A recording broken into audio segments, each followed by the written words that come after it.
মালদার গাজলে সোমবার রাত্রি ৮টা নাগাদ গাজল থানার উদ্যোগে গাজল থানা সংলগ্ন হলরুম দুর্গাপুজো নিয়ে বৈঠক অনুষ্ঠিত হয়।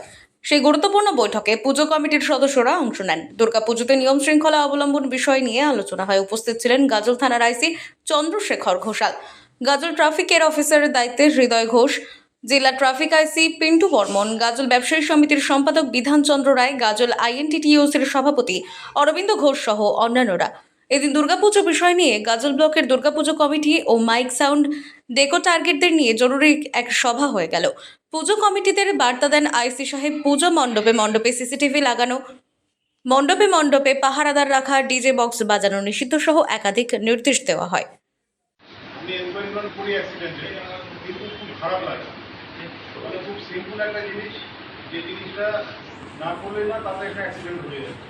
তো যাই হোক, আমরা চাই না এই যে পুজোর দিনগুলো আসছে, আপনারা কিন্তু অনেকেই যারা আসেন, ক্লাবে আসেন, যারা ক্লাব থেকে এসছেন, বেশিরভাগই ক্লাব থেকে এসছেন, একটু ক্লাবের মেম্বার বা আপনাদের যারা আশেপাশে থাকবেন, ধরনের মাইকে আপনাদের পুজোর মধ্যে প্রচার করবেন, বাইক যারা চালাবে তারা যেন অবশ্যই হেলমেট পরে। মানে পুজো আসে বলে হেলমেট পরা হবে না, আমরা পুলিশরা হয়তো ফাইন করবো না, একটু রিল্যাক্স হয়তো আমরা দিই, হেলমেটটা যেন অবশ্যই যেন পরে, মানে দুর্ঘটনায় যেন কোনো ক্ষতি না হয়, হেলমেট অবশ্যই করতে বলবে। আর একটা হচ্ছে যে বিশেষ করে এই সন্ধ্যের পরে গাজলে আমরা প্রতিনিয়ত আমরা ওই ড্রাঙ্ক অ্যান্ড ড্রাইভিং করি, এই কলকাতা ওখানে করি, সেই যেখানে বাংলাদেশের যে মুখটা আছে এটিও করি মাঝে মধ্যে।